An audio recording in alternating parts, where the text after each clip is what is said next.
তৃণমূল সরকারের পতন চেয়ে মানত করেছিলেন 5 বছর আগে, সেই ইচ্ছে এখন পূরণ হয়েছে। এবার তাই ভাঙড়ের টোটন মণ্ডল দণ্ডি কেটে চলেছেন তারকেশ্বরের পথে। সেখানে পৌঁছে পুজো দেবেন তিনি।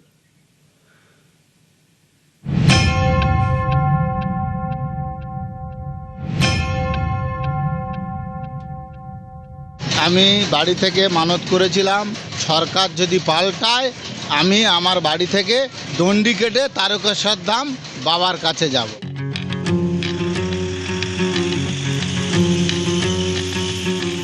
রাস্তায় দণ্ডি কাটতে কাটতে এগোচ্ছেন টোটন মণ্ডল। মনের ইচ্ছে পূরণ হওয়ায় পুজো দিতে চলেছেন তারকেশ্বরে। টোটন থাকেন দক্ষিণ 24 পরগনার ভাঙড়ের চণ্ডীপুরে। এলাকার বিজেপি কর্মী, চায়ের দোকান চালান।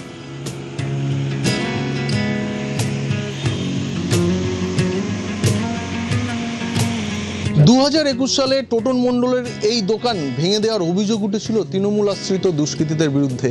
2021 সালে ইলেকশনের আগে এবং পরে যে হিংসা দেখেছিলাম, সেই হিংসা দেখার পর আমি বাড়ি থেকে মানত করেছিলাম। 5 বছর পরে টোটনের ইচ্ছে পূরণ হয়েছে, পালাবদল হয়েছে রাজ্যে। তাই শ্রাবণ যাত্রার পথে তিনিও সামিল।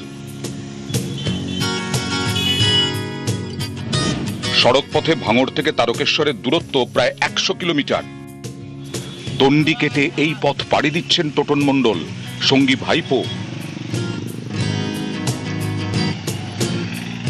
আমি বাড়ি থেকে মানত করেছিলাম, সরকার যদি পাল্টায় আমি আমার বাড়ি থেকে দণ্ডি কেটে তারকেশ্বর ধাম বাবার কাছে যাব। টোটন মণ্ডল বলছেন রাজ্যে যেন আর হানাহানি, হিংসা, মানুষের মৃত্যু না ঘটে।